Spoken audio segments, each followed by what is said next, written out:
Hola, muy buenas tardes, días, noches, o depende de dónde esté y dónde nos esté escuchando. Bienvenidos un día más a Mentes. El día de hoy abordaremos un tema bastante interesante que ha dado bastante que hablar en el episodio anterior, que es el materialismo histórico de la corriente de Marx.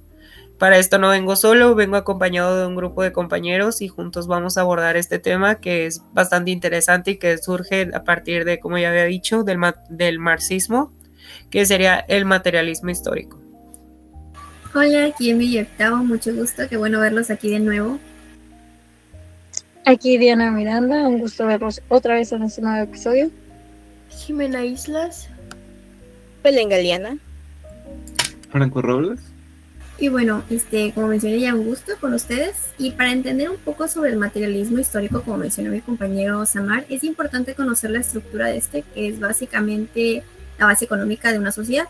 Y incluye las fuerzas de producción las fuerzas de producción como la tecnología, los recursos, así como las relaciones de producción que determinan cómo se organizan las actividades económicas, quién controla los medios de producción y cómo se distribuyen los recursos. O sea, esa estructura económica es esencial porque establece las condiciones materiales que influyen en la superestructura social, leyes, política, cultura y religión. Por ende, cualquier cambio de la base económica impacta directamente a la vida cotidiana de las personas y en su forma de organización social. Bueno, como ya mencionaron lo que vendría siendo lo anterior, a mí me gustaría compartir lo que son los aspectos relevantes en lo que es la etapa de lo que vendría siendo el materialismo histórico. Empezamos con lo que es uno de los conceptos, es el esclavismo, ¿no? Una etapa donde la economía se basaba principalmente en lo que vendría siendo el trabajo forzado de lo que vendría siendo en ese momento los esclavos, quienes se consideraban como una propiedad privada del rico, ¿no?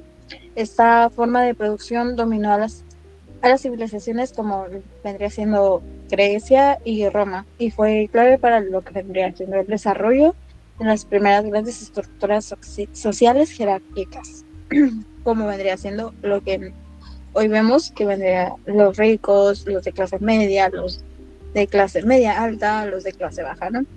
Luego pasamos a lo que vendría el segundo contexto, que vendría siendo el feudalismo, donde la tierra se convirtió en la base de la economía. Los señores feudales eran dueños de las tierras y los siervos trabajaban en lo que vendría siendo en ellas, a cambio de protección.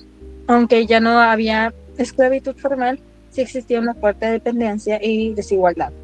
Los siervos no eran libres de abandonar lo que vendría siendo la tierra, que prácticamente se tenía que quedar trabajando en ella y dando lo que vendría siendo los cultivos en lo que vendría siendo a los ricos para que estos generaran más riqueza y así generar un ciclo donde se vieran más juntos, ¿no? Bueno, faltó algunos, pero pues yo se los voy a explicar.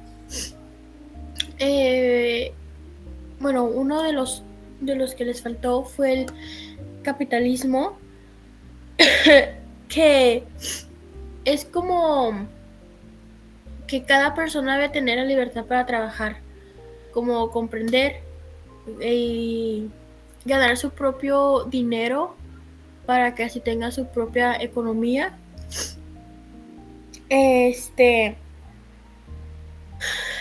También está el socialismo, que es como la colectividad, la igualdad, de que todo sea por igual.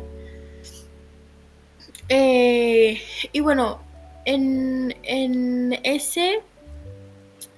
el socialismo la libertad no sirve si no tienes medios básicos como para vivir, como comida, salud, educación, etcétera. Y el último es el comunismo, que básicamente es como que cree que la historia es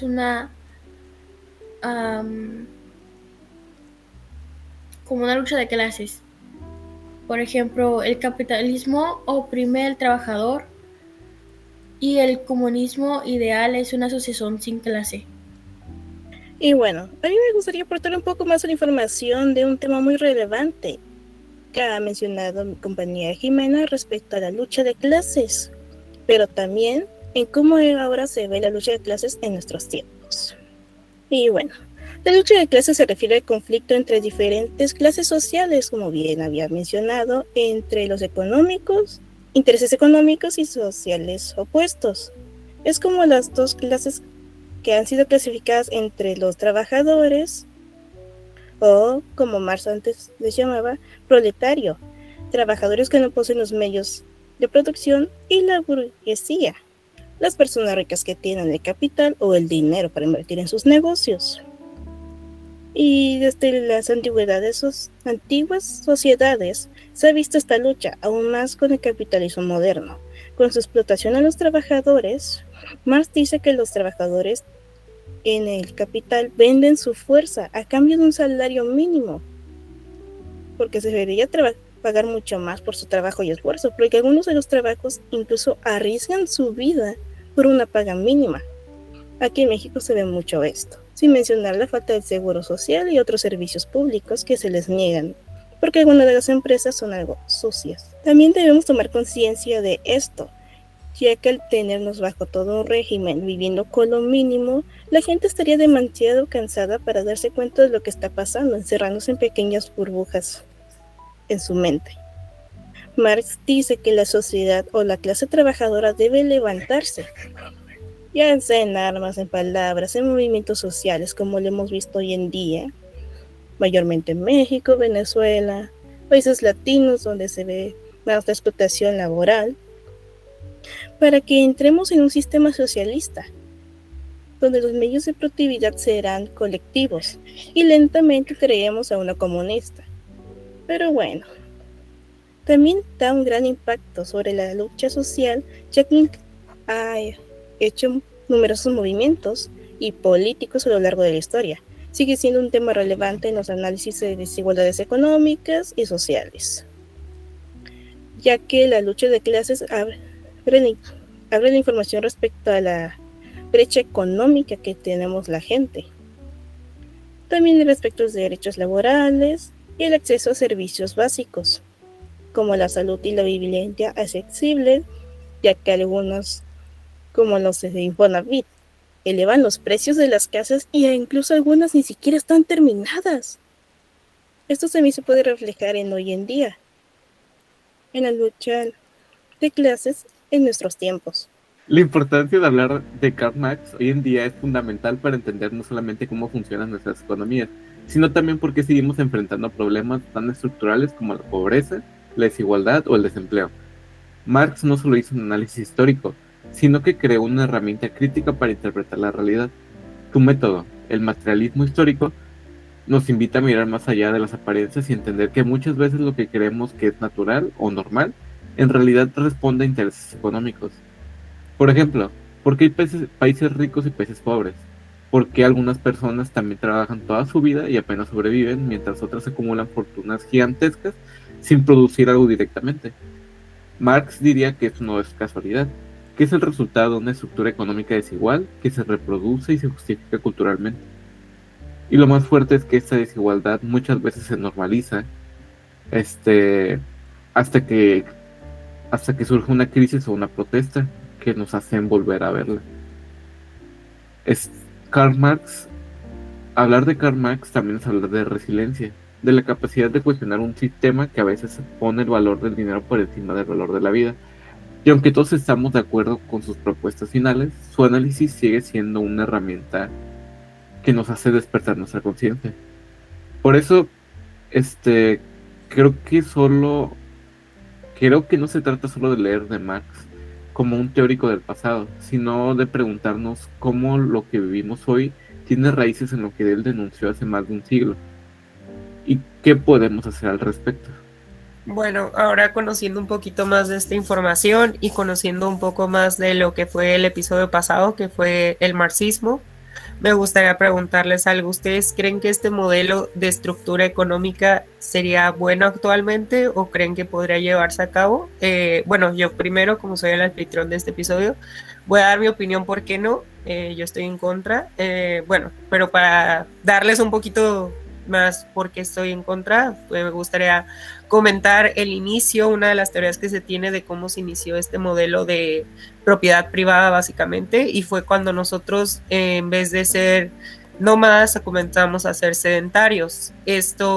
Nosotros antes se supone que vivíamos en una comunidad, es decir, una comuna, todos teníamos derecho a, como animalitos, a reproducirnos con quien quisiéramos y todo eso. Hay vestigios que comprueban de que, por ejemplo, todos los hijos de todos se quedaban en el mismo lugar porque pues no era como de que, ay, es mi hijo, solamente era un niño más de la comunidad. Entonces esto viene con la necesidad de la propiedad privada de las personas que comenzaron a, ok, toda mi vida estoy produciendo, pero eso a quién yo le dero. O sea, al momento de morir, los que ya eran sedentarios, a quién le heredaban esas propiedades, esas cosas que tenían materiales. Entonces comenzó esa necesidad de la propiedad privada, y con esto se viene la primera pérdida histórica para la mujer, porque la mujer comienza a ser un recurso de la sociedad. O sea, es decir, los hombres comienzan a tomar a las mujeres como objeto de propiedad privada, y para asegurar que los hijos fueran eventualmente de él, pues obviamente fue cuando las empezaron a aislar, a ponerlas en lugares y todo eso, para así asegurar que los descendientes de él, que eran los herederos de esas tierras, pues pudieran heredar lo que era de él, pero con la seguridad, certeza de que fueran sus hijos. Entonces ahí, por ejemplo, se vienen dos cosas que les digo, es la pérdida histórica para la mujer, porque ya no se convierte en un recurso de la sociedad, más bien se convierte en un objeto, por así decirlo, de recurso en la sociedad, que es básicamente lo que plantea Engels en un punto de él, que es también importante mencionarlo. Pero bueno, a mí me gustaría saber, y ya conociendo un poquito más de esto, siento que solamente en un modelo prehistórico podría ser ahora sí que capaz Karl Marx de llevar esta estructura solamente en la prehistoria, pero me gustaría saber su opinión de la actualidad.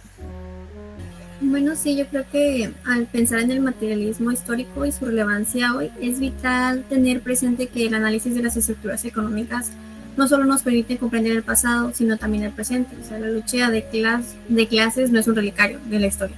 Se manifiestan las tensiones actuales entre trabajadores y empleadores, entre los que poseen los medios de producción y los que dependen de su trabajo. Hoy más que nunca la discusión sobre cómo estas estructuras afectan nuestras vidas diarias deben de ser prioritarias, ¿no? Las condiciones materiales aún dictan nuestra realidad en parte. Bueno, más que nada, desde mi punto de vista, desde mi perspectiva, el materialismo histórico sigue funcionando como una manera de entender cómo la evolución de la sociedad. Así como pasamos desde el esclavismo al feudalismo y luego al capitalismo y diferentes etapas de acuerdo a la evolución, hoy podríamos estar en el medio de todo un cambio estructural. Las nuevas formas de trabajo como los empleos temporales, el teletrabajo o la economía de plataformas muestran que las condiciones materiales siguen transformando la forma en la que vivimos, prácticamente en la que vivimos y nos organizamos. El conflicto entre quienes controlan los medios de producción y quienes trabajan en ellos no han desaparecido como tal, solo ha cambiado la forma. Por eso creo que este modelo sigue siendo útil para analizar hacia dónde vamos como sociedad, cómo vamos evolucionando y cómo vamos desarrollándonos, y hasta qué cierto punto vamos a llegar hasta como dijo Marx, prácticamente solo estamos esperando un nuevo conflicto, una nueva desigualdad que no nos entregue una conformidad para poder volver a generar otro cambio, otra estructura a base de esta, pero va a seguir presente, solo va a cambiar, se va a transformar.